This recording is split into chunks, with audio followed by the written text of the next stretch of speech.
Again, thank you so much for being here. Last year, I Survived was really about covering how we got to where we were at in the market and what 2009 was going to bring for our industry.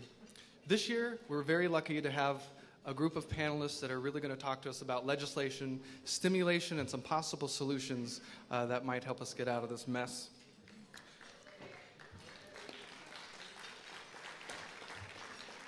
We're very proud of this event. 100% of the ticket proceeds go to Susan G. Komen for the Cure.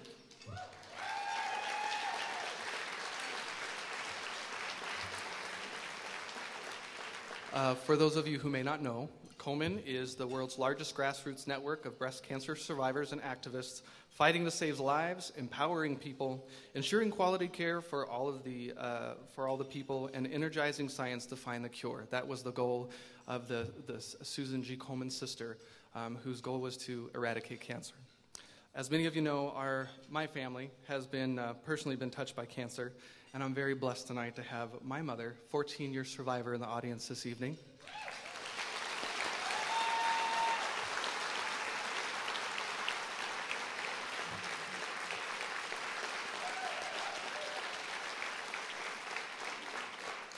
I am constantly amazed by her strength and her willingness to fight. She truly inspires everybody around her.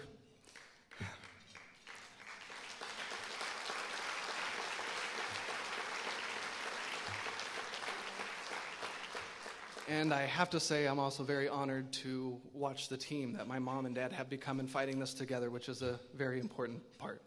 So,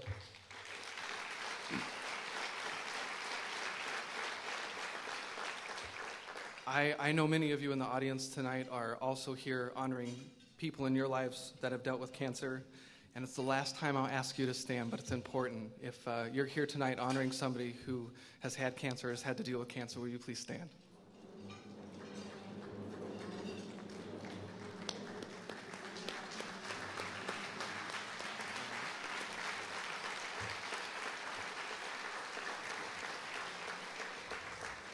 That's what makes tonight very special for us.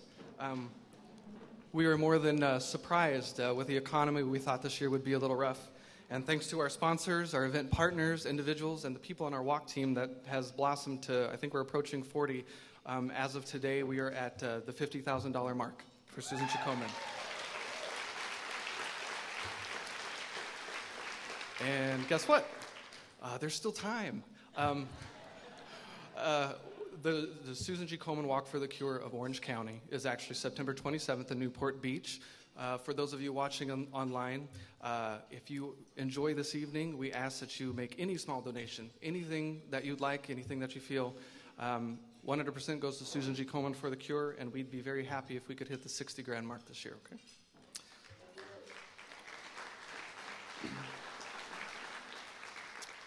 I am almost finished with my part up here, and I might get to eat tonight.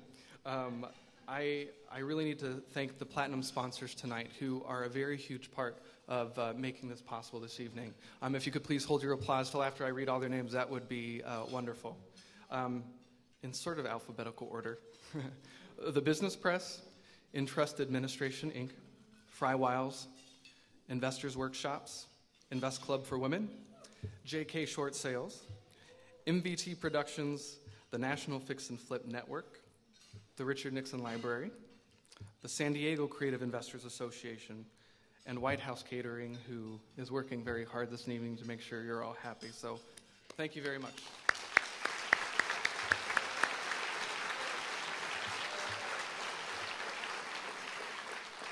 We also have a very long list of gold sponsors. They're in your program. They've been on the website, and they've been airing this evening as we've been enjoying dinner. Thank you all so much for your contributions. It's been a huge help in helping us reach this goal. We have a very information-packed evening, and we are running a little bit behind. So without any further delay, your host for this evening has been a real estate investor for 29 years. He's a realtor, trained appraiser, hard money lender, educator, and real estate investor with over 2,000 transactions under his belt. In 1997, he wrote The California Comeback, predicting the comeback of California real estate. And in 2006, as many as you know, he wrote The California Crash, predicting the pending California downturn. Ladies and gentlemen, I am very proud to introduce my father, Bruce Norris.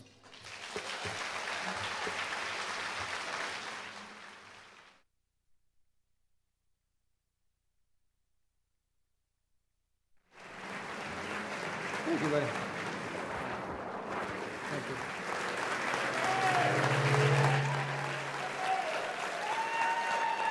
Wow. Thank you so much. I'm gonna start acting like Aaron here in a minute. That kind of response means an awful lot to somebody that owns a company, because I know that is not just directed to me, but to what everyone at my company stands for, maybe how you've been treated, and the respect that you have for us as a group. And so I really thank you, and I thank all the people that I get to work with at the company, because you deserve what you just heard. So thank you for all of your hard work.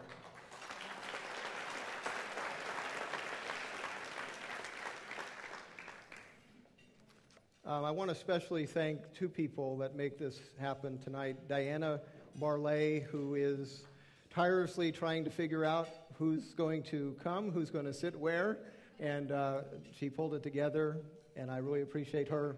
And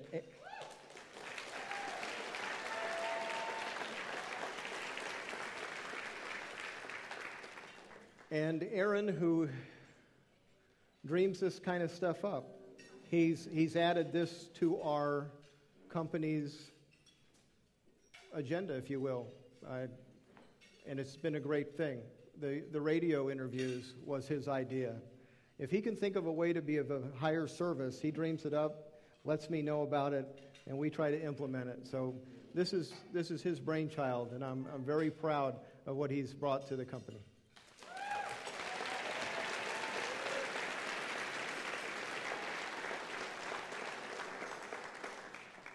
I'm going to need some of them tonight. Tonight's a very unusual evening. The panelists that will be in front of you are among the top experts in their field in the entire country. Many of them have stood before Congress and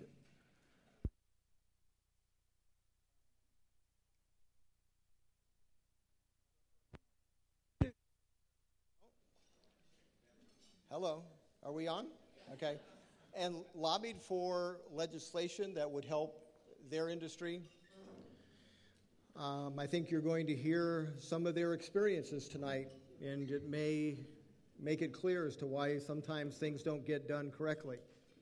But I'm very happy to have them here, because there's some things that I get to ask them on the radio show, and there'll be some more questions that I have tonight.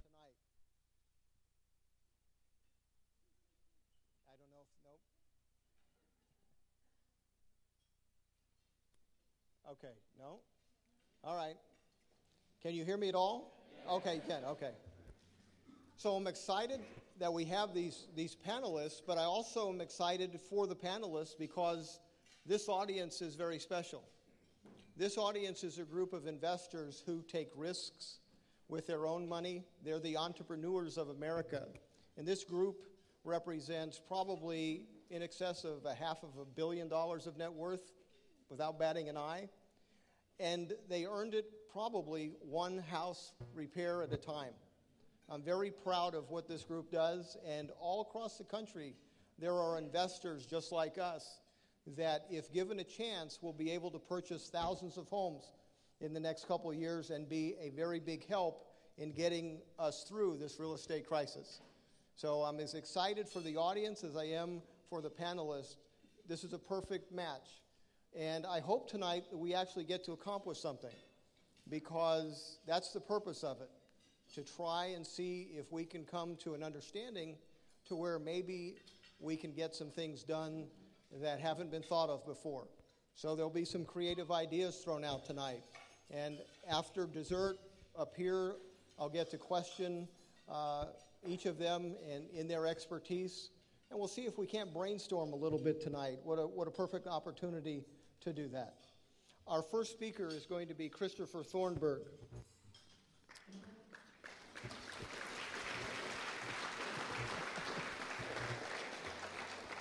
I guess they like you. I didn't even get to say anything about it. Okay.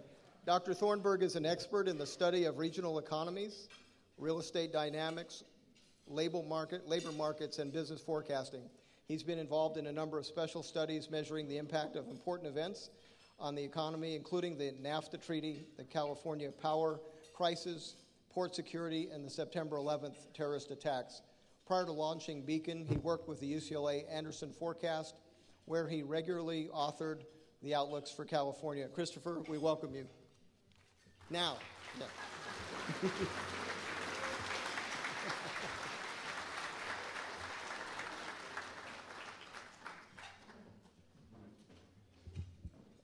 So I got here tonight, and Aaron said, do you have slides for your talk you're going to give tonight? And I said, I'm giving a talk tonight?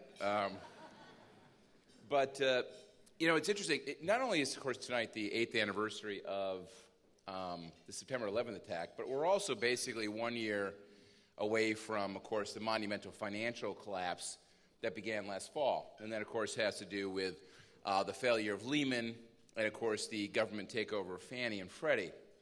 And it's been a very rough year. Now, what you're going to see in the papers over the course of the next week, as there's conversations about Lehman, is you're going to hear this mantra. The failure of Lehman is what put us into this downturn. That somehow or other, the government's failure to bail that Wall Street firm out is why we've seen the overall economy contract by something on the order of 2.3%. We've seen unemployment nationally shoot up something close to 10%. And, of course, why the stock market has collapsed to, now it's come back somewhat, but still down probably 35% from the peak. Now, for those of you who may have seen me talk in the past, you'll know, of course, that I don't necessarily believe that. A couple years ago, I, of course, was talking about the fact that this economy was going to go through a very tough time. I was very worried by a number of substantial imbalances in the U.S. economy. And it's my feeling that it's these imbalances that created a situation in which Lehman was going to fail. In other words, Lehman is not the cause of the problems in the U.S. economy. It's the result of the many problems in the U.S. economy. Now, of course, today as I speak in front of you, we know that things have changed tremendously. A year ago, when these financial institutions were starting to wobble, you saw what seemed to be denial about the underlying problems in the U.S. economy turn into complete and utter hysteria. Last October, it was the end of the world. We were about to see a worldwide global financial meltdown. Your best investment? Golden ATA-47s. Head for the hills, find your favorite cave. Now, where are we today?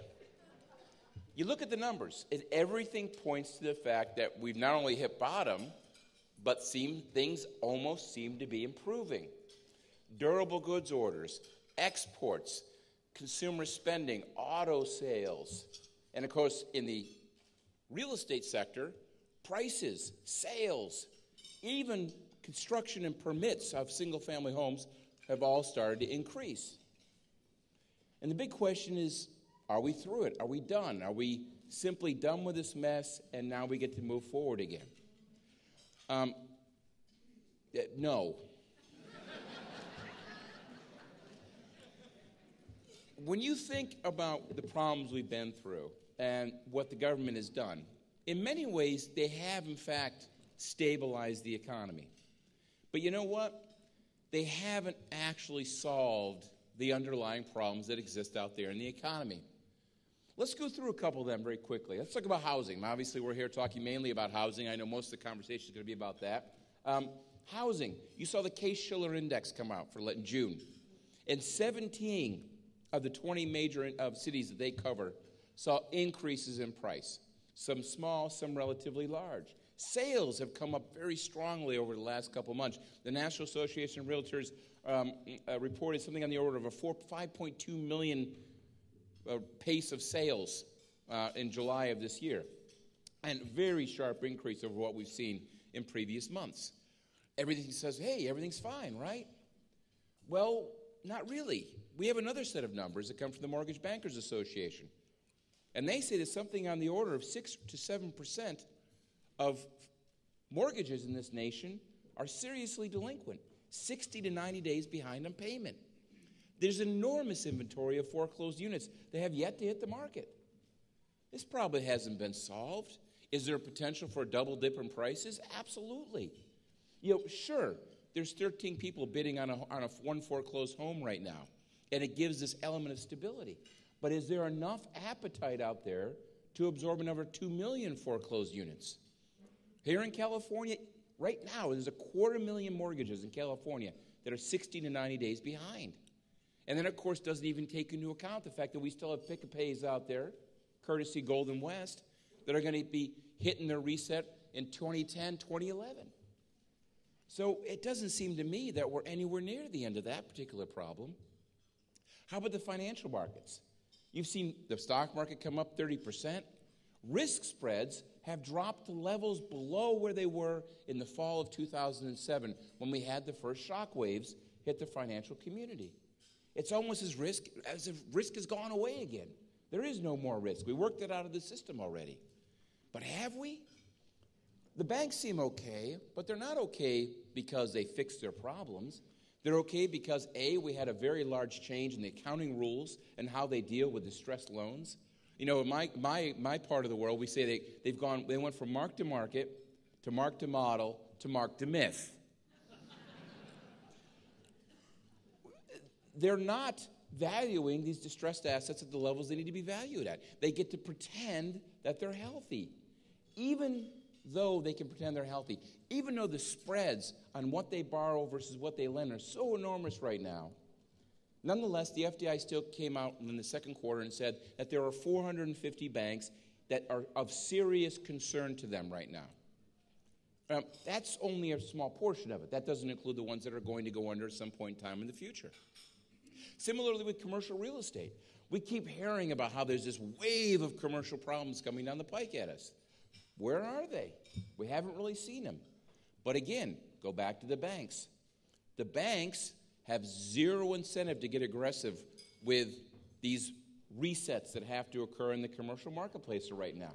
There's an old expression. Someone told this to me yesterday. I wish I could take credit for this. But the expression goes this way: a rolling loan gathers no loss.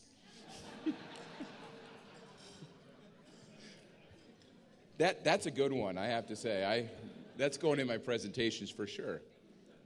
The problem's there. It hasn't been solved. It's simply been covered up and simply been pushed out to the future.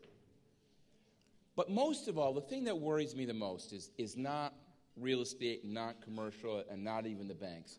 The thing that worries me the most is the U.S. consumer. Because in so many ways over the last 15 years, Americans had a sense that they no longer needed to save. And they didn't think that because of this national bubble where all asset prices were going up to levels that really didn't make any sense. And you saw savings rates go from 0%, from 7% down to 0%. That couldn't last.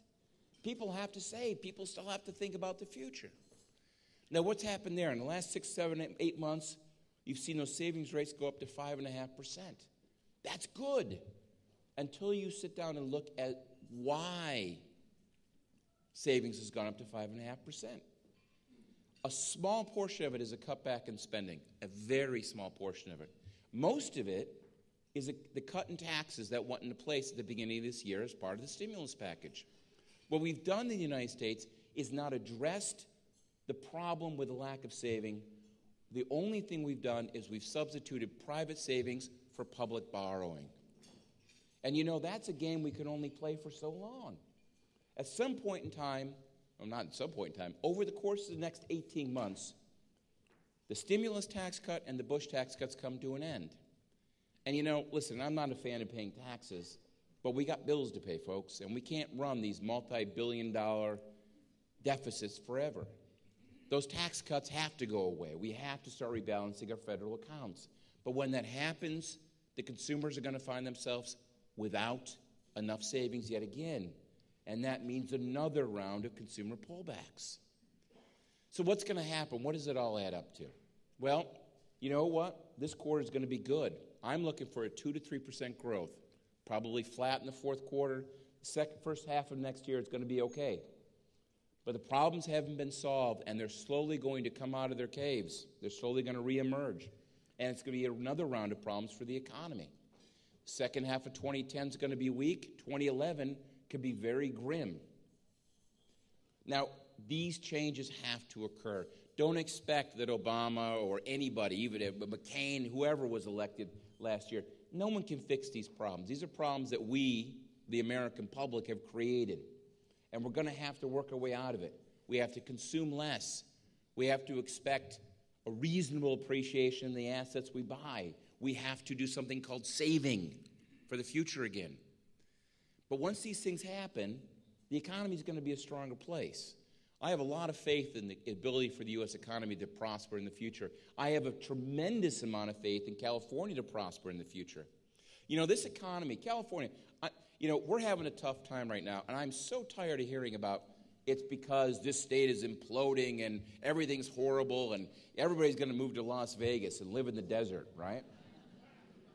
No, we're not. The state has problems, and we're going to fix them.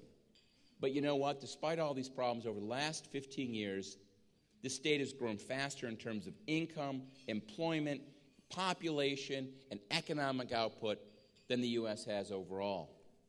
And we've done that despite the fact that our homes have been overpriced and the U.S. dollar has been so high it's put a big squeeze on our exports. When we come out of this mess in 2-3 years, we're going to have cheap housing, which I applaud, and we're going to have a U.S. dollar which is weak, which is going to cause our export sector to do very well. And that's all good news. So the long-run prognosis is still positive, but we're not there yet, folks. We got a tough year to go. Thanks so much. Appreciate it.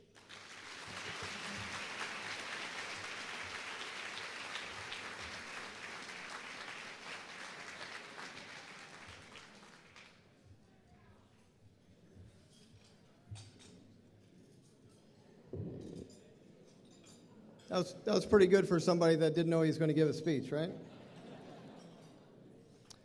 Our next speaker is Rick Sharga.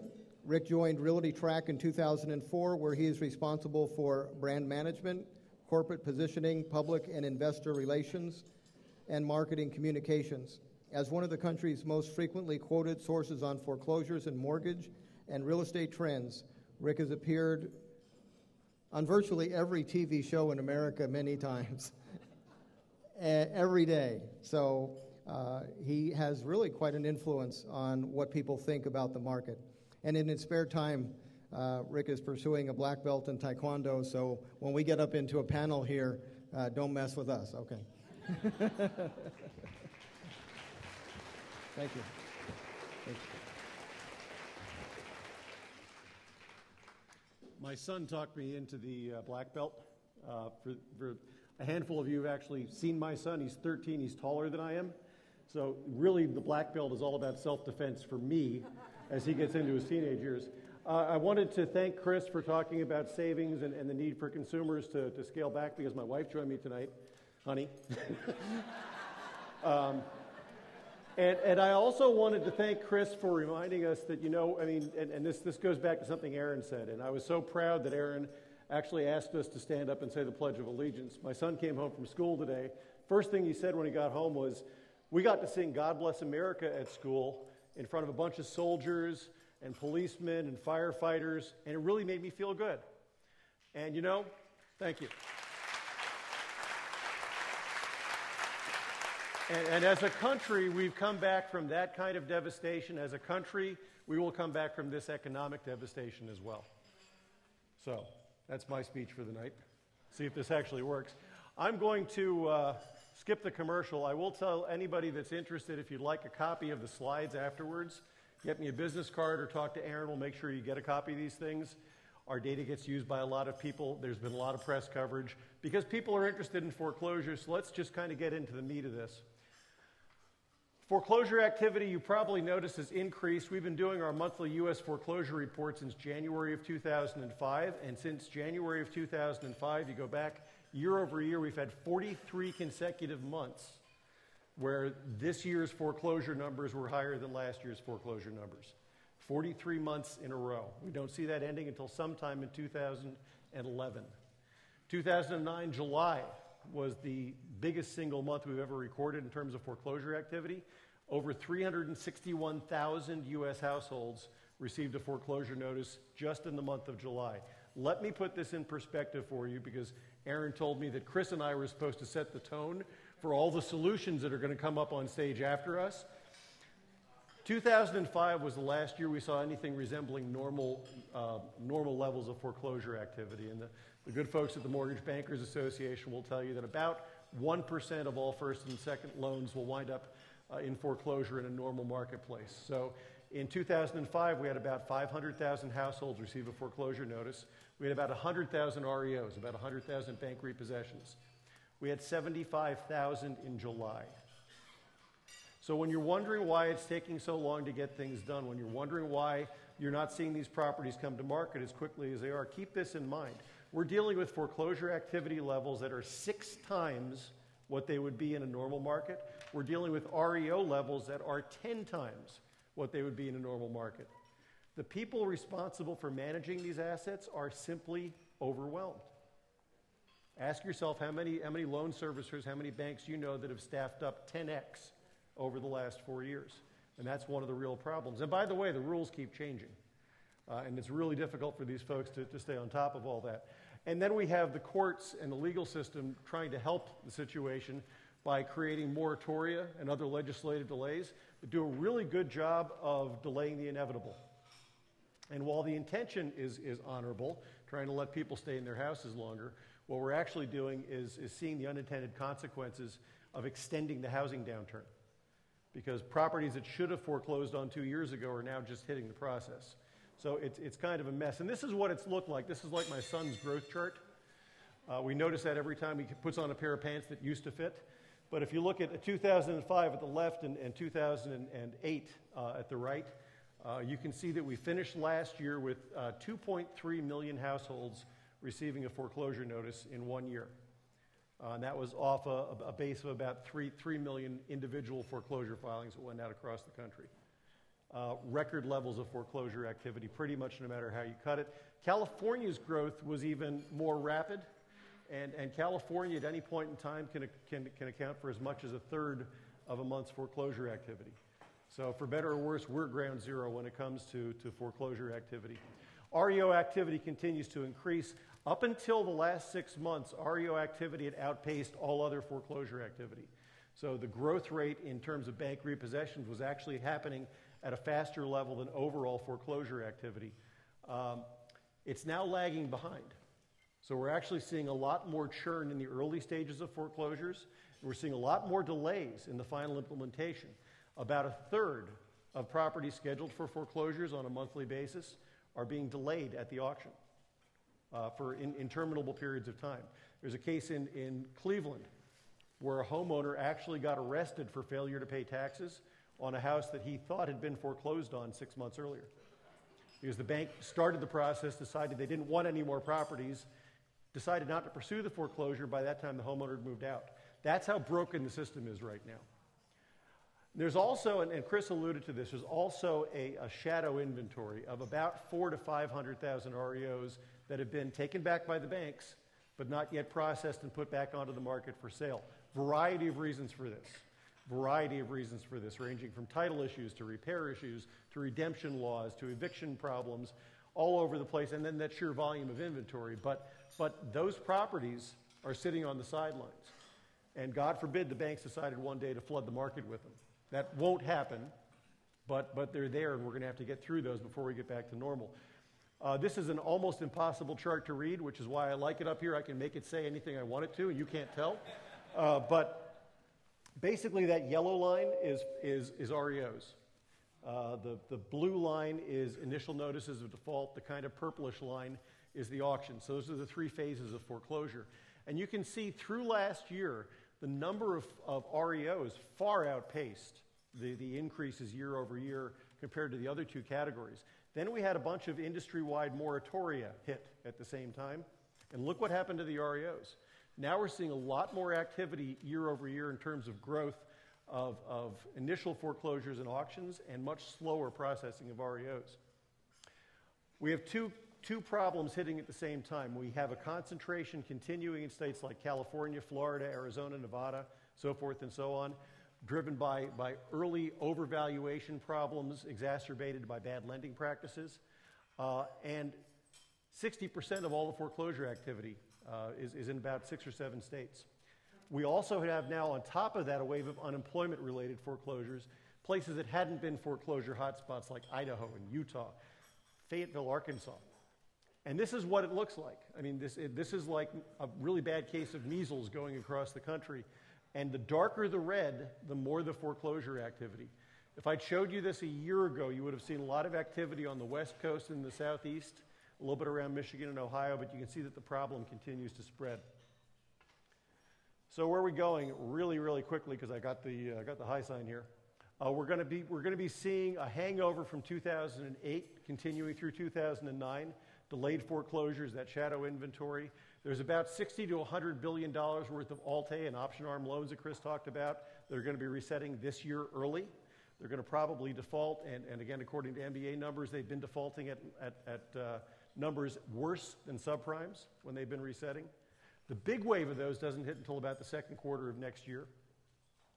Unemployment is probably going to pass 10%, depending on which economist you talk to, and I think this is a number probably from Chris, but you're going to see one new foreclosure action for every 6 to 10 jobs lost. We've lost 7 million jobs since the beginning of the recession, and we're not done losing them yet.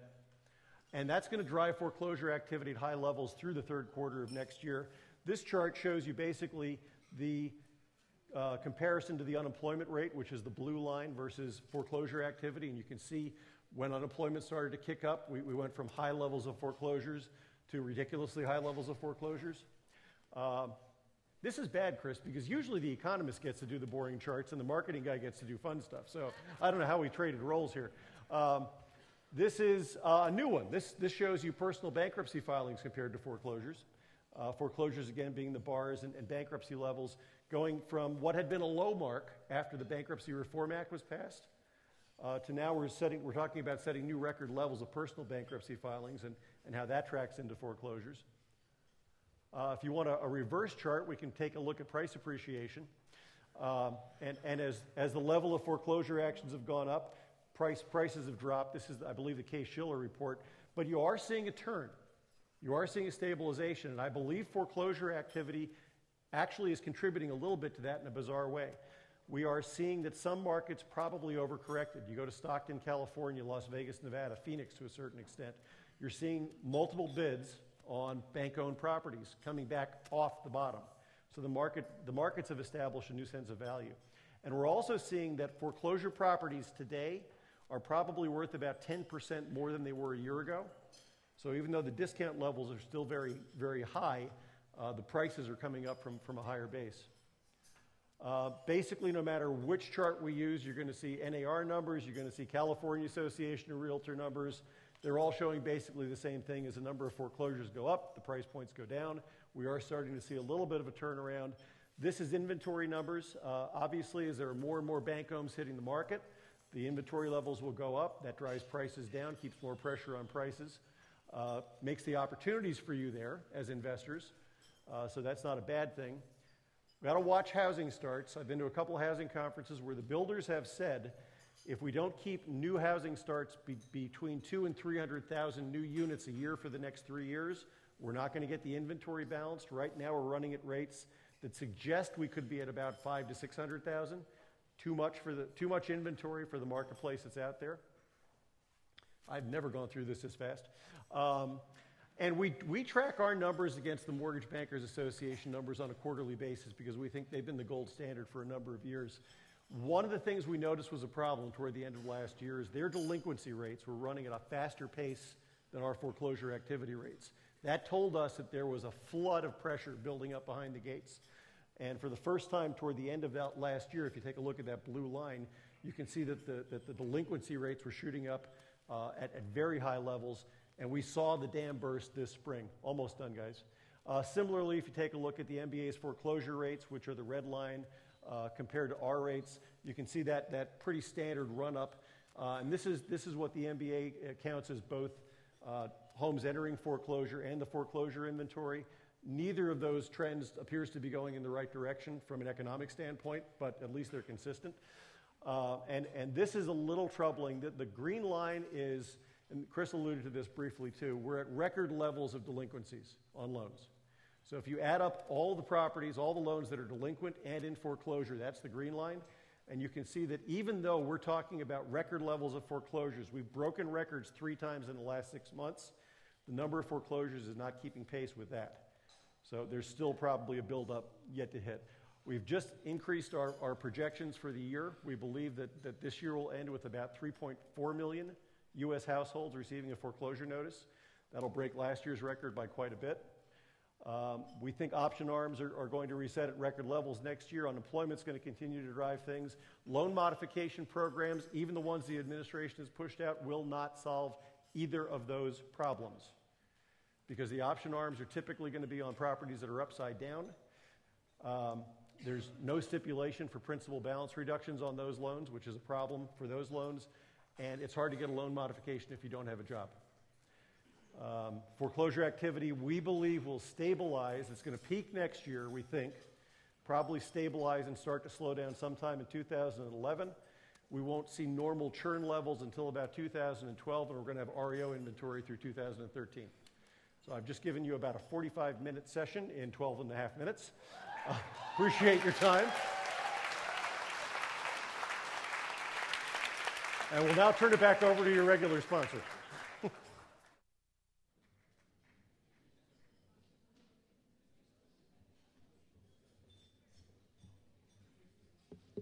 Really quick, the catering staff is going to serve dessert a little bit early tonight.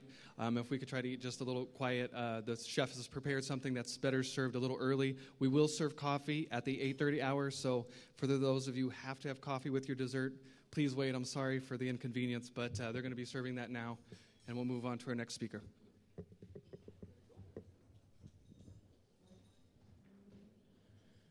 Okay, our next speaker is John Young. John's experience in the real estate and home building industry extends for over 30 years. He and his partners at Young Homes have been responsible for building over 3,500 homes in the Inland Empire. His early career was spent as a successful sales representative and real estate broker. He later operated a residential mortgage company. He has served his building profession at numerous levels. Besides acting as the current vice president of the California Builders Association, he also serves on the board of the National Association of Home Builders. John, we welcome you to our podium.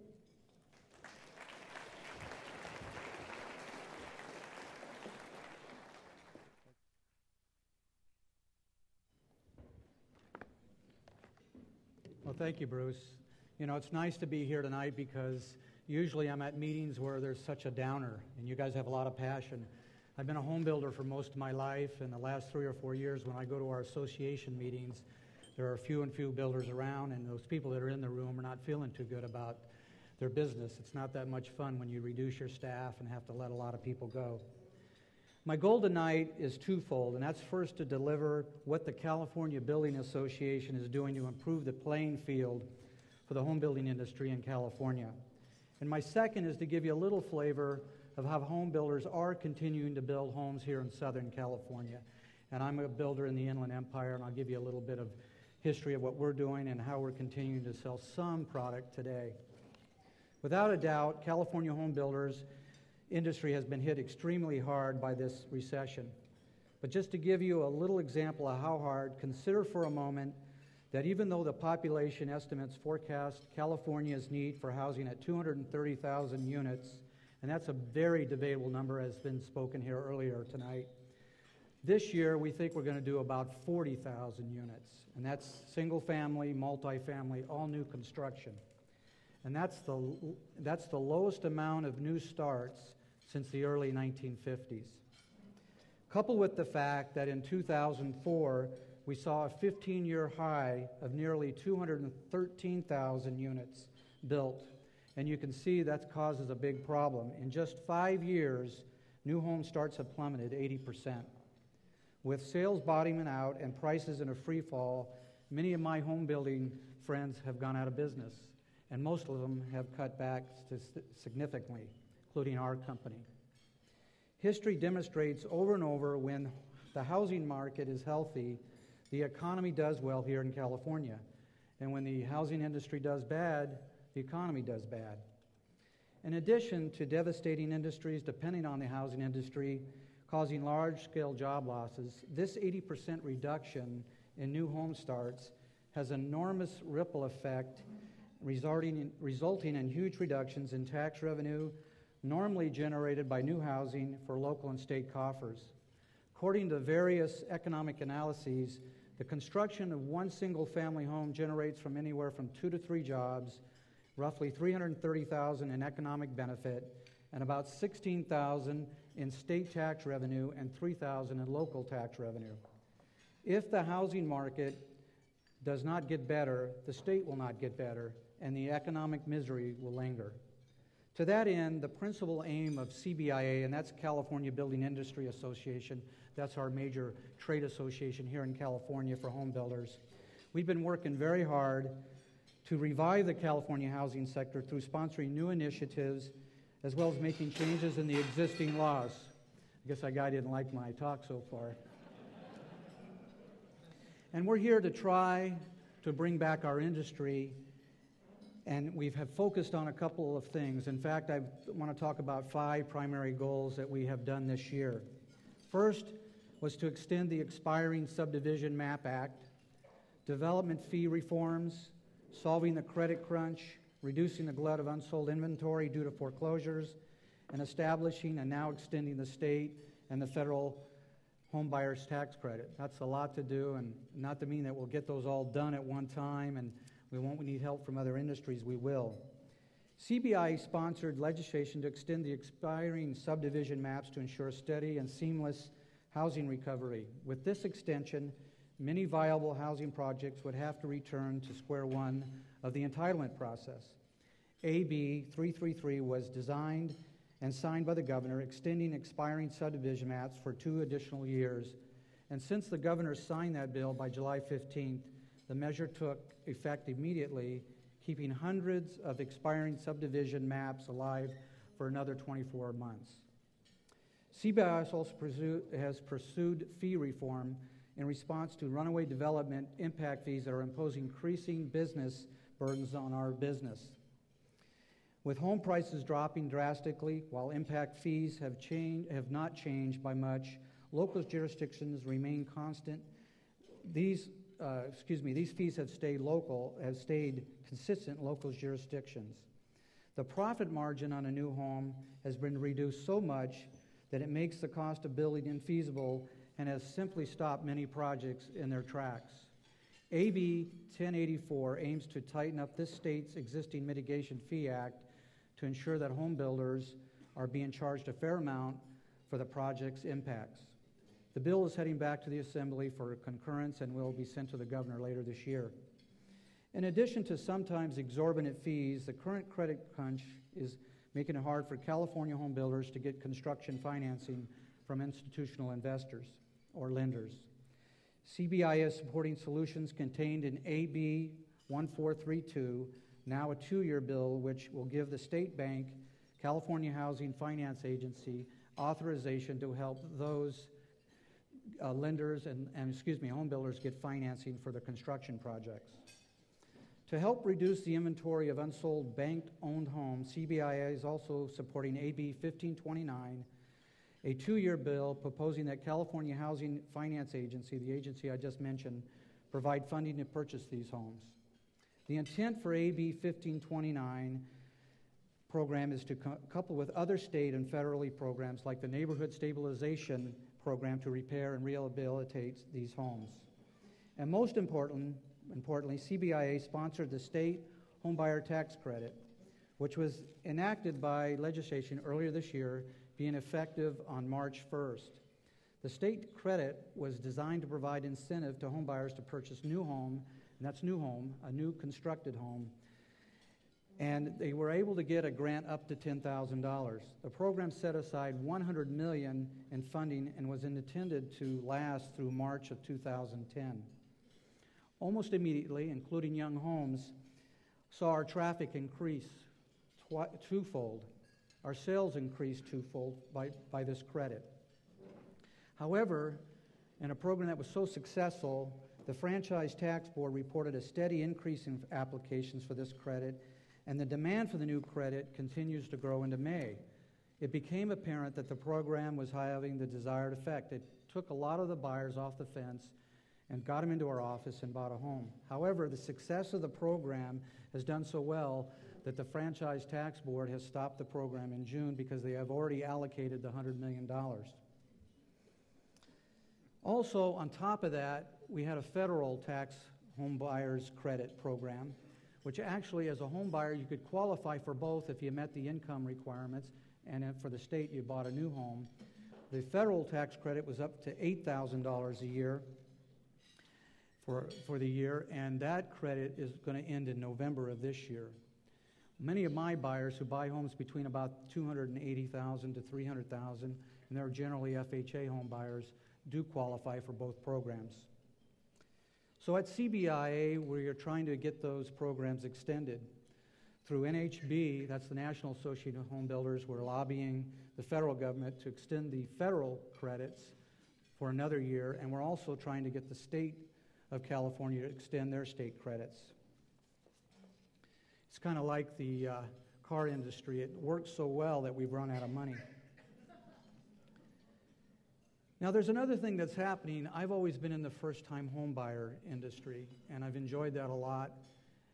Our business has picked up because people can buy FHA, they have good FICO scores, they have a job, they have decent credit. And so we're seeing with the price decline, there's actually buyers that couldn't buy a few years ago that can buy today. However, in the Inland Empire that I work in, plus I'm a state representative, again, for CBIA, the Central Valley, where there's a lot of affordable prices, you're seeing still those go down a little bit because there was so much volume in those markets. CBI also has been working in collaboration with NHB to address the inappropriate appraisal practices, and that's inappropriate as far as I'm concerned, and also the acquisition and development and construction lending crisis that's choked off credit for home builders and threatened to prolong current housing and economic downturn. These two issues are placing enormous pressures on home builders' bottom lines and for many endangering their ability to survive this economic downturn. Additional credit resources could be extremely helpful to them and other small businesses to bridge the divide and survive to the eventual economic recovery. What I call the inappropriate use of distressed and foreclosed sales are comparables in determining new home values, is driving down home prices and forestalling an economic recovery. A recent NHB survey found 26% of the builders are losing sales because the appraisals on their homes are continuing to come down below the contracted sales price. These appraisal practices are a major contributing factor to the current AD&C credit crisis. Falling appraised values for land and subdivision under development have led some financial institutions to stop lending to developers and home builders. Also, they're demanding more equity, and they're even calling performing loans. CBIA and NHB are calling on housing and federal financial regulators to adopt clear and concise regulatory guidelines that will allow appraisers to develop realistic valuations based on sales that are truly comparable.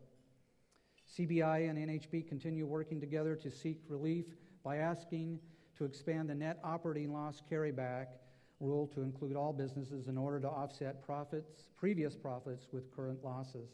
This generating tax refunds, which then will help cash-strapped builders and other businesses.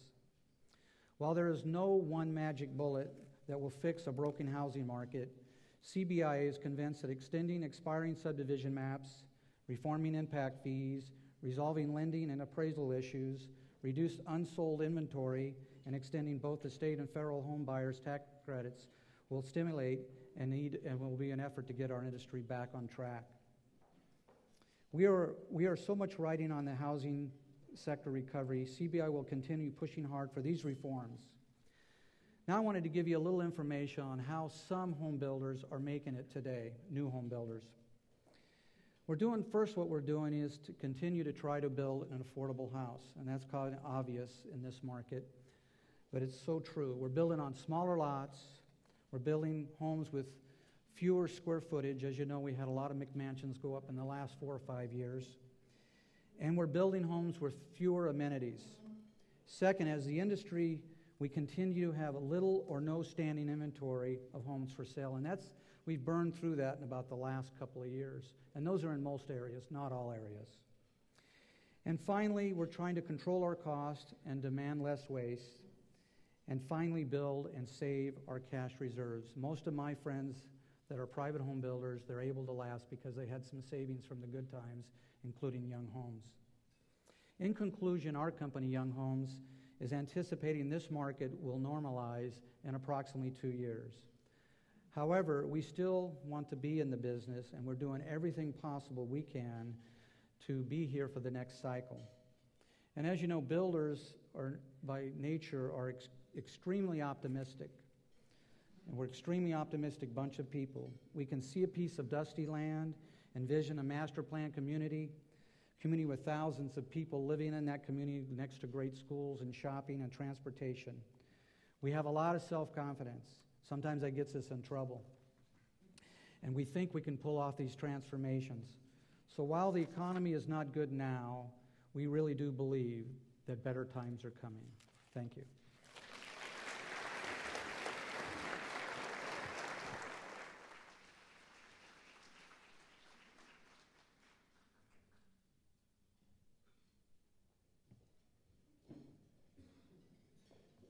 Thank you, John.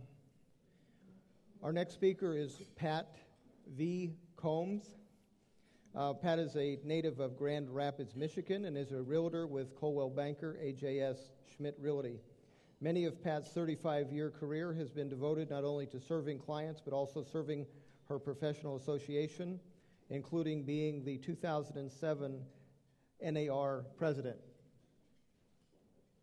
She's married to team member Guy Combs, and is a proud mother, stepmom, and grandmother. We welcome you to our stage.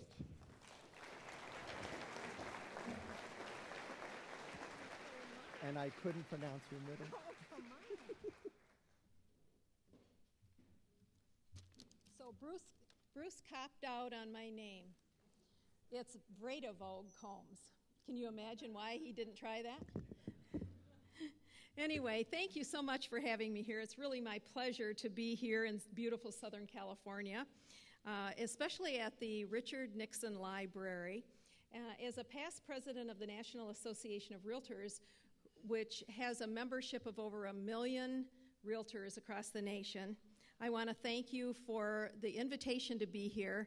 It's really my pleasure.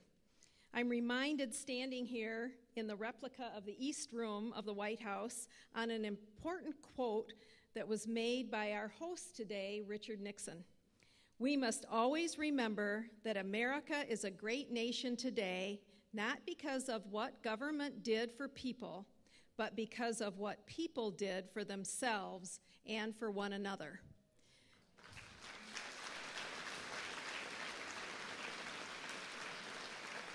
I think this is a great story for the surviving of 2009 in the real estate industry.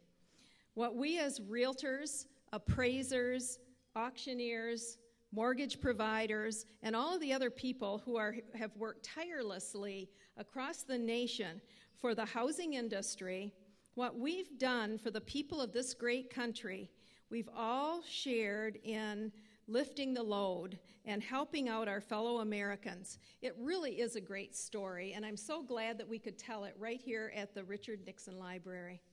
One thing I want to do is start off by talking about a national picture. All of you know that all real estate's local. I can tell you a national figure, but it's just like the weather report. There is no way I can give you a national weather report because it's probably raining somewhere. And so I'm going to give you a national report on real estate that if you're listening in on the internet, you might not be saying, yes, that's me. And if you're sitting here in the audience from California, you might say, well, I'm not so sure about that. But this is a composite overall view of the nation as it sets today as far as the National Association of Realtors. 4 straight months of rising existing home sales. We have a decreasing inventory compared to a year ago. July data shows home sales rose in all 4 of the regions across the United States. These numbers show recovery is broad-based and not regional. People buying today will likely see a price gain this time next year. Now, the past few speakers have talked a little bit negatively.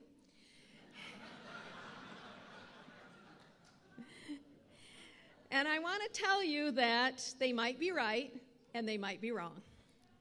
And I might be right and I might be wrong. But I want to give you a positive flow here today. One of the reasons why some of these figures are happening is that the government stepped in and helped us a little bit here. The previous speaker talked about the California tax credit, also talked about the $8,000 new home buyer tax credit from the U.S. That tax credit is helping to draw down all of this inventory by encouraging an additional 350,000 first-time home buyers across the nation to buy a home.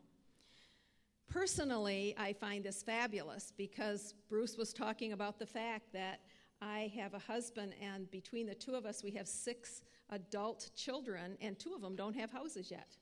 And both of them are sent out to go find themselves a house right now. And a lot of these buyers, we don't think this is an artificial way of buoying up the market.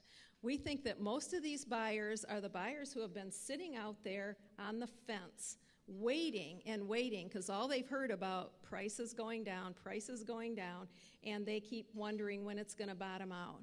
Well, I can tell you right now that in Grand Rapids, Michigan, we are seeing a lot of these buyers getting out there in the marketplace, taking that, and it is entry level. And that entry-level purchaser is kicking our market and trickling it up. So that entry-level buyer buys, and that person whose house they've just purchased is freed up to buy their next house, and so forth and so on. And we're finding it is a real positive move in today's marketplace. It's not for everybody. We're not saying everybody who has never bought a house should go out and buy one, but those folks who have been on the fence and can qualify for a mortgage should be there.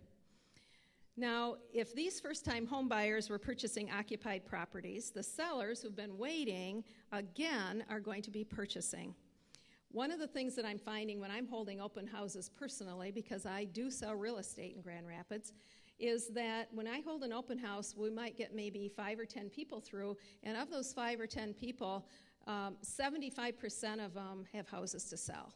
So if we can kick some of that market up, we're going to find that it trickles on up and that it's going to be good for everybody. Overall, in the United States, we expect total impact of this home buyer tax credit to be somewhere between 300,000 and 650,000 additional home sales in 2009. Now, when you consider that each home sale generates roughly $62,000 in economic activity, that means somewhere between $18.6 billion and $40 billion will be pumped into the national and local economies in 2009 thanks to that tax credit. So I've been asked how this tax credit stacks up to other stimulus provisions. The cash for clunkers injected roughly $20 million into the economy and was a one-shot deal. If that program is worth additional funding, the tax credit most certainly is. Realtors are urging Congress to extend that tax credit through 2010, along with the home builders, and we'd like to expand it to include all home buyers, not just first-time home buyers. There's a call to action going out for you realtors who are listening in on the internet and who are sitting here today, so watch your emails and hop on the bandwagon. Although things are looking up, we know that there are some solutions to some of the possible problems that we must face in order to survive the rest of this year and the future years.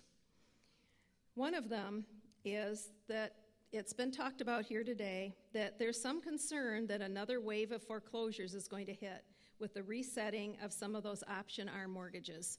And I hope that our panelists with the mortgage bankers can put our concerns to rest or give us some options when we find those coming on the market. Secondly, we need to resolve problems related to the new appraisal rules implemented by Fannie Mae and Freddie Mac, some of the HVCC rules.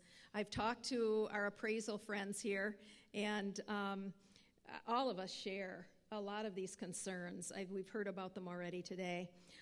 We recently surveyed realtors about the appraisal issue, and their biggest concern is the out-of-town appraisers that are being used much more frequently. The second thing they're most concerned about is the consumers are paying higher costs because of it. And third, and probably it would be the first if you looked at the overall view, is that home sellers and home buyers are losing transactions because of the appraisal. NAR has met with New York Attorney General Cuomo's staff and Federal Finance Housing Director James Lockhart to discuss these concerns. And so far, even though the meetings have been positive, there's been very little action on their part. There were rumors circulating in the news that HUD would not apply the HVCC to FHA loans. And we've spoken with the officials at HUD, and those rumors are not true. HUD is looking for industry input on how to apply rules without negative consequences. Now, I know that our friends from the Appraisal Institute are going to be talking about the appraisal, so I'm not going to go into those anymore, but you do know that there are concerns from all of us regarding that, and I know they have some wonderful solutions. Third, we continue to hear from realtors that financing is just not available to good credit buyers. I don't know if any of you in the room or any of you on the internet are finding that. July 11 article in the New York Times, quote, "The credit pendulum is stuck at stupid." It features several borrowers who should be able to get a loan, yet were turned down by their lending institutions. It is clear that entities like Fannie Mae and Freddie Mac are still needed because we really need to make permanent the current increased loan limits for Fannie and Freddie. You all in here are from California, and in Michigan, keeping those increases permanent isn't quite so important because our average sale price is a lot lower than yours is here. But the current loan limits equal to about 125% of the local area median home price, capped at $729,750, expires December 31 of 2009. It goes back to its old level. So really important for you all in a high-cost state that these loan limits remain. And with the current tight constraints on mortgage availability, lowering the loan limits only further restricts liquidity. So I'm hoping that our folks from the mortgage bankers will talk to us a little bit about how we can make sure that we get that credit pendulum pulled off the stuck at stupid part. NAR also has urged Congress to invest resources that will ensure FHA's continued role in stabilized housing to stimulate the nation's economy. I was speaking here in California a couple years ago, and I asked a show of hands of those realtors in the audience who had done an FHA loan in the last year, and not one hand went up. I don't know about today, if I'd asked that same question, whether any of you have done an FHA loan or have an FHA loan. Let me see a show of hands out here. Hey, look at this. Well, it follows suit. 2 years ago, FHA was used less than 3% of the time. Today, over 36%. So you in this room proved it correct. NAR submitted testimony to the House Financial Services Subcommittee expressing support for increased FHA staffing and resources to keep up with this rising demand. That's been one of our biggest concerns, is that when you go from 3% of the market to 36% of the market, and you still are funded at this level and you don't have the staff to get these things done, we get a huge lag time. So we think that's really one of the solutions, is to get some financing in for that. And also, President Obama's proposed Consumer Financial Protection Agency, and this is proposed, offers the potential to regulate and protect consumers from fraud, predatory lending, and other deceptive practices. But all of those of us in the industry, whether we're appraisers, whether we're mortgage brokers, whether we're realtors in the marketplace, wherever we are, we need to look forward to working with Congress and the administration to shape such an organization that allows for efficient, competitive, and innovative markets while providing consumers the protection they need and desire. Along with surviving a 2009 with interesting financial and market conditions, we as realtors are facing a new way of doing business with the internet, with social media, and the new applications to everything we've done in the past. The old mantra of location, location, location is being pushed into price, location, price. Our marketplaces are becoming global when our tweets about a new listing are being answered from China. As we redefine ourselves coming out of 2009 as survivors, having taken risks to help the homeowners in this great country, I want to once again listen to Richard Milhouse Nixon, who said, "If you take no risks, you suffer no defeats. But if you take no risks, you win no victories." Thank you.